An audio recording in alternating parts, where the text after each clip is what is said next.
Ghana is considering bids from 5 companies for the construction of what would be its first nuclear power plant.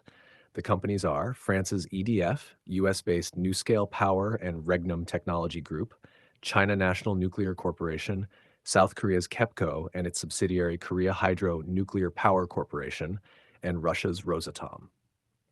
The Conversation Africa's Godfrey Akoto Bowafo interviewed Seth Kofi Deborah, director of the Nuclear Power Institute at the Ghana Atomic Energy Commission, on the pros and cons of adding nuclear power to the country's power mix, and why Ghana needs to diversify and identify new energy sources.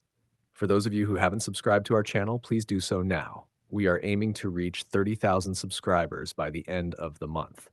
By subscribing, you'll be helping us continue to provide you with in-depth and informative content. Thank you for your support. Ghana started its nuclear power journey as far back as the early 1960s, but the idea was never realized. The nuclear power program was restarted in 2007 under former President John Agyekum Kufuor. The program has followed the International Atomic Energy Agency's 3-phase approach.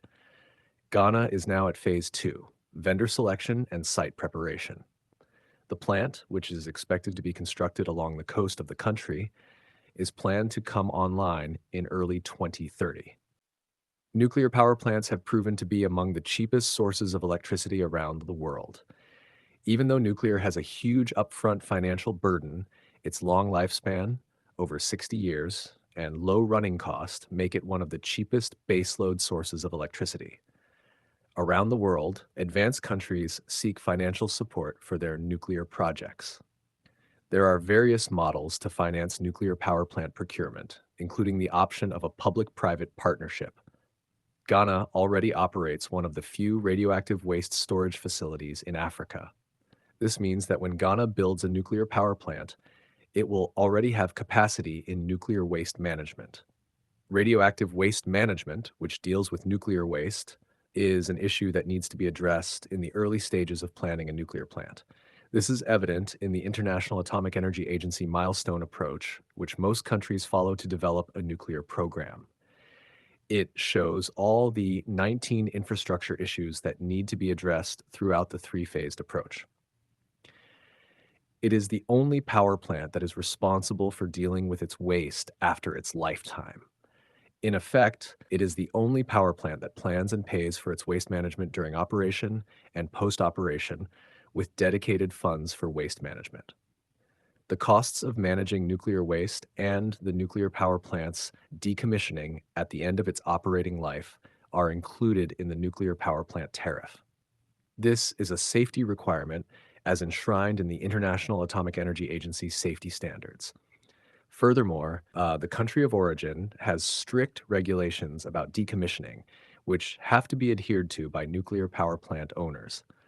One of the major concerns by the public is the treatment or storage of the high-level spent fuel that is sometimes referred to as waste.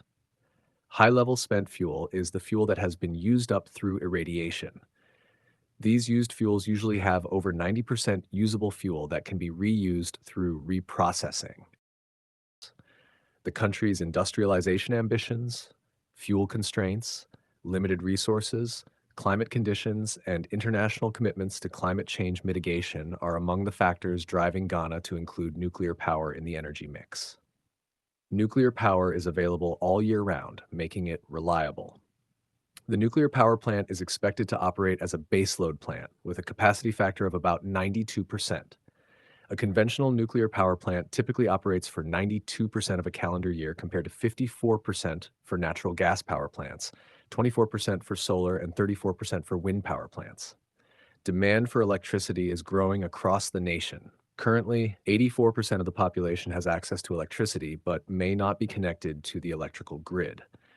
This means the power is available in their area, but they may be unconnected due to personal circumstances. Electricity demand is expected to grow rapidly on the back of electrification projects planned by successive governments, like the Rural Electrification Project, which aims at supplying electricity to all communities with a population of 500 or greater, and industrialization initiatives, such as developing the manufacturing, alumina, and iron industries. Another reason for choosing nuclear power is that Ghana sees it as a way of supporting its industrial ambitions in the subregion. For example, Ghana aims to become a net exporter of electricity in the region through the West African Power Pool, a specialized agency of the Economic Community of West African States. It covers 14 of the 15 ECOWAS countries and is intended to supply them with reliable energy at a competitive cost. According to the World Bank, the average electrification rate in West Africa is about 42%, which means that almost half of the region's population has no access to electricity. Ghana has an 84% electrification rate. Ghana believes nuclear power can help it achieve its industrial ambitions while fighting climate change.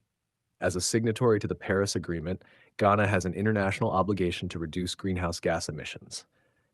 Nuclear power does not produce any of the greenhouse gases. Ghana's electricity sector is dominated by thermal plants that use natural gas, a fossil fuel. Fossil thermal plants make up 64% of the current energy mix.